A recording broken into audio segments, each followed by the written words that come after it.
voire 324, 325, 326. Qui pose la première question? José. Je vais Commencer par Justin et Patty. Justin, je vais commencer par toi. Beaucoup attendaient l'un de vous en poids léger, mais sans imaginer un titre intérimaire. On pensait à Ilia ou Armin. Depuis quand sais-tu que c'est Paddy? Et y a-t-il une déception que ce ne soit pas pour le titre incontesté? Ou Armin qui est très bien classé? Non, il n'y a absolument aucune déception. Je veux dire, sur le papier, être champion intérimaire, c'est la même chose qu'être champion contractuellement parlant. Et c'est pour ça qu'on se bat. C'est mon métier et c'est la plus grande opportunité pour moi. Je ne savais pas longtemps avant l'annonce du combat que ce serait contre Patty. Je pense qu'ils attendirent de voir si Ilia allait combattre et je crois que cette variable était assez imprévisible. Aucun d'entre nous ne savait quand il allait combattre. C'est ce que je n'arrêtais pas de dire à tout le monde. Dès qu'il y a combat, je veux combattre aussi. Et il s'avère qu'il va rester sur la touche un petit moment. C'est primordial, tu sais, ils ont besoin de Michael Johnson contre Justin Gaethje pour lancer la fête. C'est primordial, la fusion avec l'UFC. C'est le combat que tout le monde veut voir. Et on attirera plein de nouveaux fans pour l'UFC. C'est le divertissement et on est les plus divertissants. Je suis le combattant le plus divertissant au monde. Et ce gars-là n'est pas loin derrière moi. Ça va être un sacré combat. Même question pour Paddy. Eh bien, j'étais à moitié en train de me préparer pour Ilia, pour être honnête. Je faisais quelques petits trucs au camp d'entraînement pour Ilia. Et puis, genre 2 jours avant l'annonce, on m'a dit que c'était Justin. Mais c'est un privilège de partager l'octogone avec une telle légende et ça va être incroyable d'y entrer avec lui.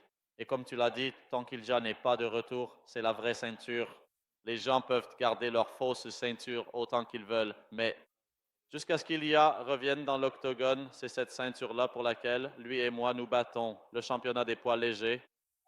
Encore une pour Paddy. Beaucoup de combattants, quand ils affrontent Justin, ne le regardent plus de la même façon. Tu sais, c'est comme un accident de voiture là-dedans. Alors, comment abordes-tu ce combat? À quoi s'attendre en affrontant Justin? Je suis évidemment prêt pour lui. Qu'est-ce qui ne sera plus pareil après ce combat? Pas moi. C'est comme ça qu'on s'y prépare.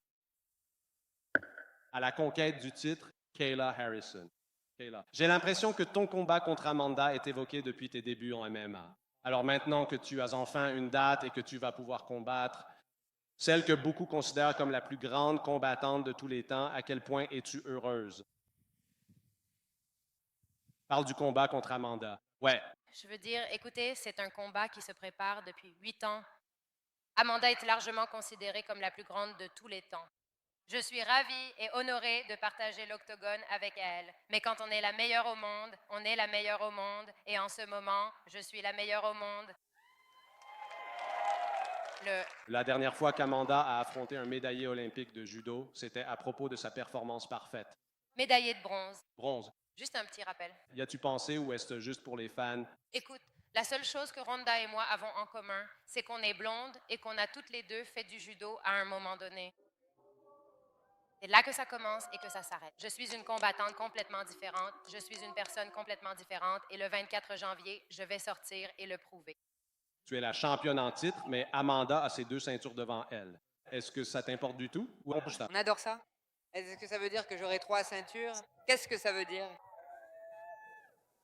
Question similaire pour Amanda. Tu sais, là, ça fait un moment qu'on ne t'a pas vu. Alors, qu'est-ce que tu penses de Kayla en tant que championne? Et son règne, et je pense que beaucoup de gens parlent de ce combat, comme je l'ai dit, depuis qu'Amanda a fait ses débuts professionnels.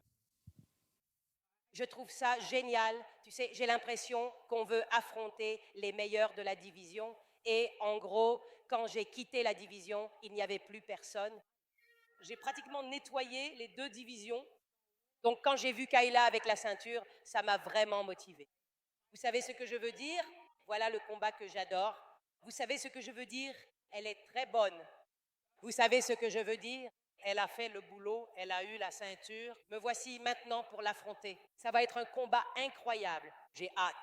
Comme je l'ai dit, Amanda est la championne en titre, mais tu as tes 2 ceintures. Considérez-vous cela comme une simple défense ou avez-vous l'impression de courir après la ceinture?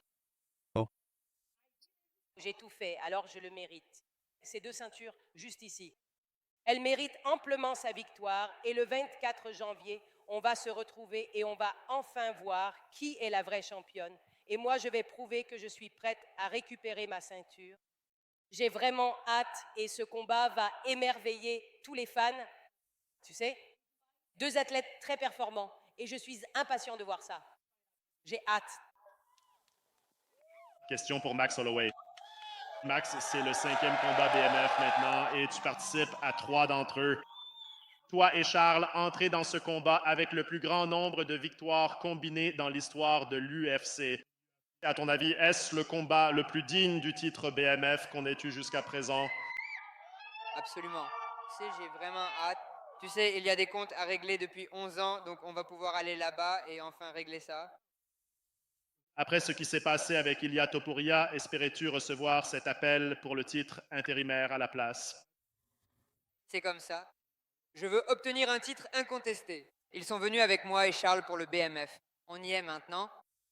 C'est quoi cette histoire inachevée après ta victoire au premier combat, malgré cette fin étrange? Je veux dire, il a eu sa blessure, donc au final, on verra bien comment ça se passe le 7 mars. Je suis juste excité, mec. C'est une légende de ce sport. Il mérite ce moment et j'ai hâte d'aller sur le terrain et de le lui offrir. Charles, y a-t-il là quelque chose d'inachevé dans votre esprit? Peux-tu revenir sur ce premier combat il y a presque 11 ans et te raconter ce qui s'est réellement passé à la fin? Charles! Tu peux tout à fait le dire. C'est un travail inachevé, c'est la conséquence de votre première dispute. Pourriez-vous nous raconter ce qui s'est passé lors de ce combat? En réalité, c'est ce qui s'est passé. Il est temps de nous concentrer sur ce point précis. C'était précisément le 7 mars dernier, et ce jour-là, à ce moment précis. C'est le moment du combat ultime. Il est devenu une véritable légende vivante. Et je suis moi aussi entré dans l'histoire. Ce sera sans aucun doute un affrontement absolument grandiose et mémorable. Après ton combat contre Willian, beaucoup de gens t'ont sorti du ring, mais tu y es allé. Une grande victoire à New Janeiro, une victoire impressionnante contre Mateusz Gamrot. Une victoire contre Max Holloway. Penses-tu que les gens reviendront sur le ring pour devenir champion? Comme je l'ai toujours dit, le lion blessé reste un lion. Je suis toujours dans le jeu. Rien n'a changé. Je viens juste d'obtenir une grande victoire et je me concentrerai toujours sur mon prochain combat. Toute mon attention est maintenant sur Max Holloway. Et si Dieu me bénit et que je passe cette étape, pourquoi ne pas viser le titre ensuite? Comme je l'ai dit, un lion blessé reste un lion. Mon seul objectif est de gagner. Je me concentre sur le prochain combat et sur la victoire. Tout ce que je veux maintenant, c'est affronter Max Holloway et avoir un vrai combat. Et si Dieu le veut, si tel est son souhait, j'aurai une chance de remporter le titre après l'avoir battu. Et pour Derek Lewis, Derek, tu m'as dit plus tôt cette année que tu n'hésiterais pas à mettre un doigt dans l'œil de quelqu'un si tu en avais besoin ou à commettre une faute. On vient juste de voir Waldo gagner un combat par KO peu de temps après s'être fait mettre un doigt dans l'œil. Dois-tu changer de stratégie pour ce prochain combat? Répète ça. J'ai 40 ans, mec. Je t'entends pas très bien. Répète ça. Waldo a gagné par KO malgré un doigt dans l'œil récemment. Tu ferais de même si nécessaire. Ta stratégie change-t-elle pour ce combat? J'en ai rien à foutre de tout ça. Je m'en fous, merde, si je sens que je dois lui mettre un doigt dans l'œil, le frapper dans les parties, n'importe quoi pour gagner. Donc tu dois t'entraîner pour toutes ces conneries. Tu penses que tu auras une nouvelle chance pour le titre chez les poids lourds si tu gagnes ce combat, Derek? Répète ça. Est-ce que tu retrouves une chance pour le titre si tu gagnes ici? C'est ce que l'UFC veut? Si les gens le veulent, alors c'est ce qu'on aura. Et toi, Waldo, penses-tu que si tu mets KO, le roi du chaos, Derek Lewis, la chance pour le titre chez les poids lourds sera pour toi? Pareil, et si tu le mets KO, tu crois que tu seras le prochain à te battre pour la ceinture?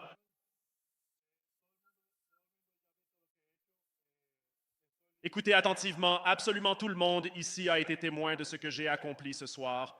Je pense vraiment, du plus profond de mon cœur, que je mérite amplement de décrocher ce titre prestigieux après avoir livré un tel combat acharné. Écoutez, je suis prêt à le mettre KO dès le premier round, moi aussi. Et pour finir, Justin Gaethje, salut, Je sais que tu ne rates rien. Ce connard ne me mettra pas KO. Je te garantis ton premier échange, mec.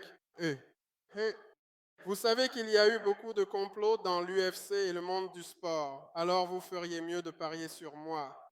Au premier échange, je le mets KO. Il a dit que dès le premier échange, tu vas sentir sa puissance. Le premier échange, c'est quand il te met KO. Qu'en penses-tu? Il doit savoir que je suis au sommet de ma forme maintenant. NBC était la puissance, le véritable artiste, la putain de vache sur le ring des United 24. Qu'a-t-il dit?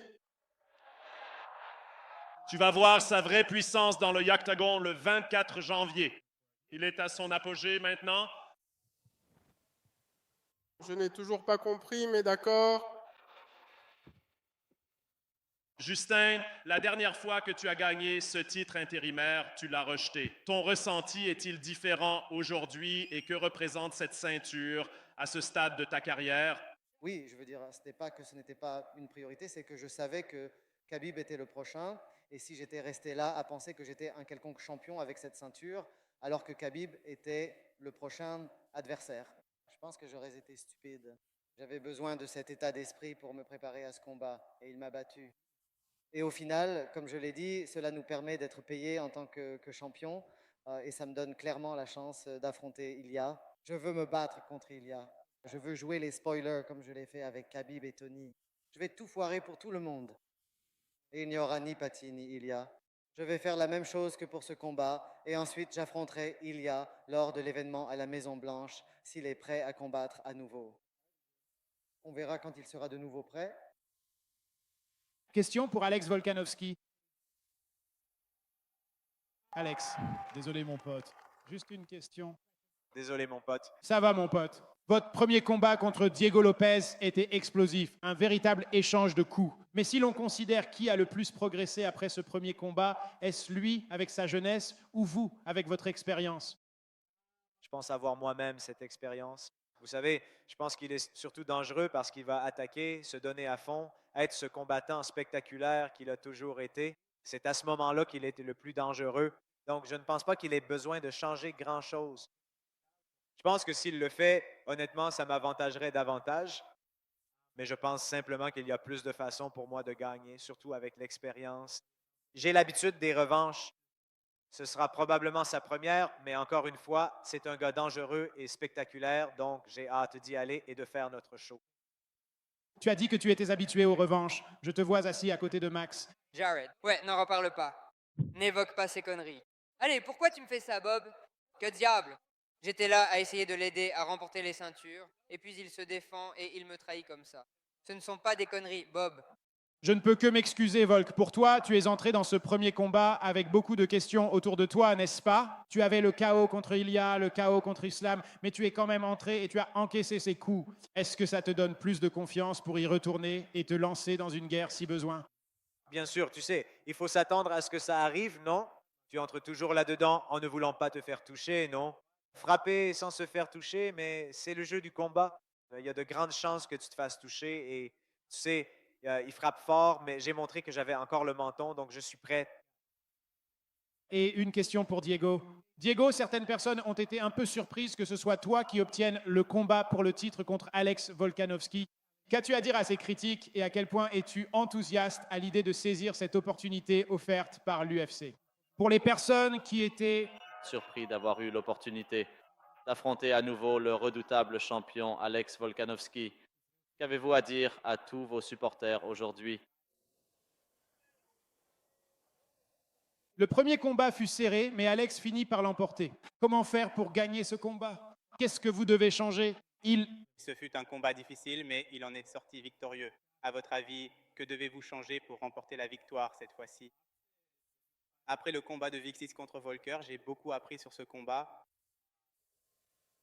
En avril, ce sera comme une expérience future. 5 rounds, 5 titres, l'événement principal. Mais maintenant, rien n'est nouveau pour moi.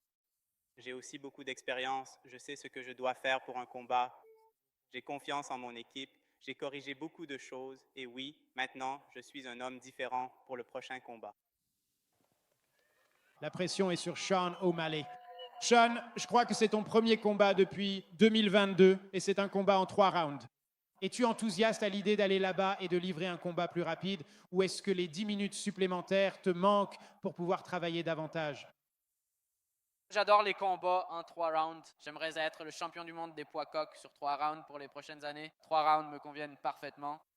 Ton avis sur Song Yudong comme adversaire? Il est complet, bon striking, mais est-ce le rival idéal pour rappeler à tous ce qu'est le Sugar Show? Oui, absolument. Jeune, expérimenté, explosif, c'est un combat très dangereux. Mais je crois vraiment que je vais l'éteindre et c'est ce dont j'ai besoin. Ça fait trop longtemps et j'ai besoin de retrouver le chemin de la victoire. Et une question pour Song Yudong. Song O'Malley est toujours l'un des plus grands noms de ta division. Penses-tu qu'avec Mirab, qui cherche constamment de nouveaux prétendants, une victoire sur Sean pourrait t'amener directement à une chance pour le titre? Bien sûr, si je bats Sean, j'aurai un combat pour le titre.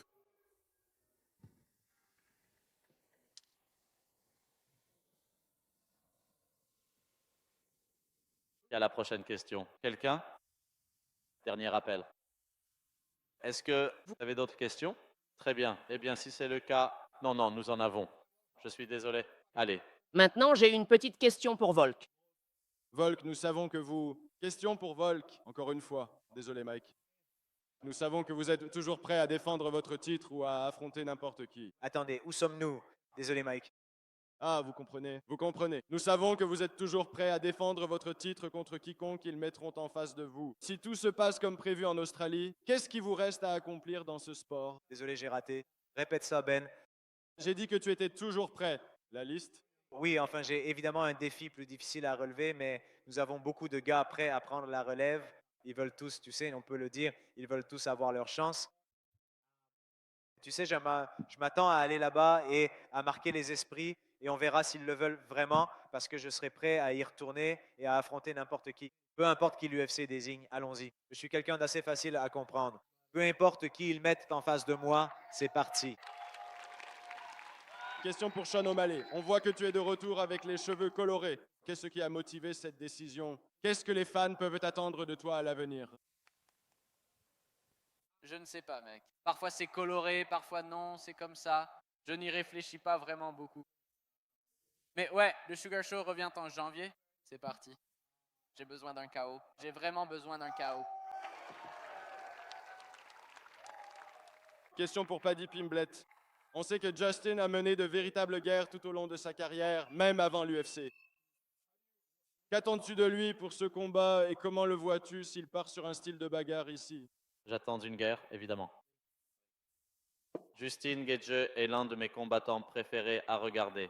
C'est le combattant préféré de ton combattant préféré et ce sera un plaisir d'entrer dans la cage avec lui. J'adorerais livrer une bagarre pendant 5 rounds. Comme il l'a dit, lui contre Michael Johnson.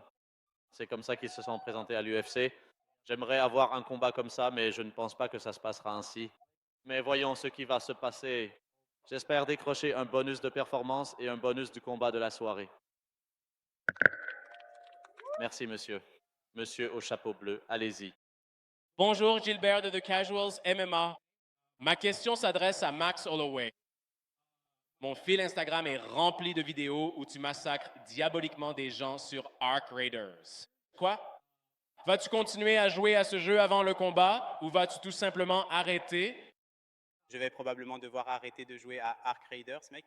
Ce jeu me rend dingue. Ce type me vole mes affaires et m'énerve, alors je vais probablement m'en tenir éloigné. Tu sembles fâché. Continue peut-être de jouer. Non. Je n'ai pas besoin d'être en colère, mais je dois rester calme, car si je me mets en colère, je risque de faire une erreur. Très bien. Deuxième question pour Paddy. Vous trouvez des surnoms vraiment géniaux pour les gens? Vous avez des saucisses. Vous avez Chuddy Iso.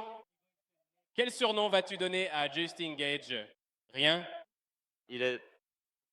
Celui-là est facile. Gaethje. Non, je ne vais pas faire la même erreur stupide que James Vick, l'appeler Homer Simpson et me faire défoncer. Donc, pour moi, c'est une légende et je ne vais pas lui manquer de respect. C'est aussi simple que ça. Et enfin, une dernière question pour Derek Lewis.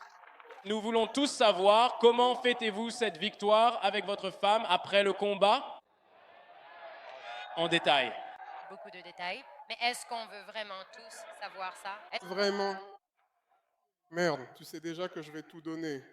Et voilà, je crois que j'ai enfin terminé. De retour par ici, monsieur, allez-y. Très bien. Ma question est pour Walter Cortés Acosta, un idiot. Comment ça va, frérot? Je m'appelle Freaking Ryken.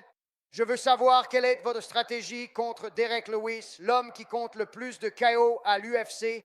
Avant toute chose, je dois voir ce qu'il apporte. Je ne sais pas ce qu'il va faire.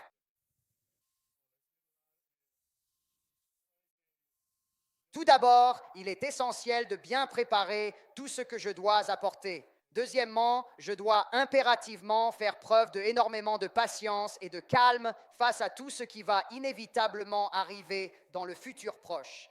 Et enfin, prenez le temps de bien lui faire visiter l'ensemble des lieux de manière détaillée et n'hésitez pas à lui casser la tête avec une multitude d'explications complexes. De la même manière que depuis toujours, en chaque instant et pour l'éternité. Kaete Puto. Voilà, merci. Merci, monsieur. Très bien. Merci à tous d'être venus. En avons-nous un autre? On en a une autre vite faite, mon gars. Vas-y. Voici Nick des Casuals. Question pour Song Yedong. On t'a vu t'entraîner avec G-Flow Judo. Vas-tu utiliser le judo dans ce combat contre Sean O'Malley? Bien sûr, vous verrez les compétences. Très bien. J'aime bien Giflo. Très bien, merci. Merci à tous d'être ici. Nous allons vous présenter toutes nos dates et lieux du premier trimestre pour tous les spectacles de 2026 jusqu'à la fin mars. Place maintenant au combat. N'oubliez pas la pesée à l'heure pile. Merci à tous de votre présence à cette conférence. Restez avec nous.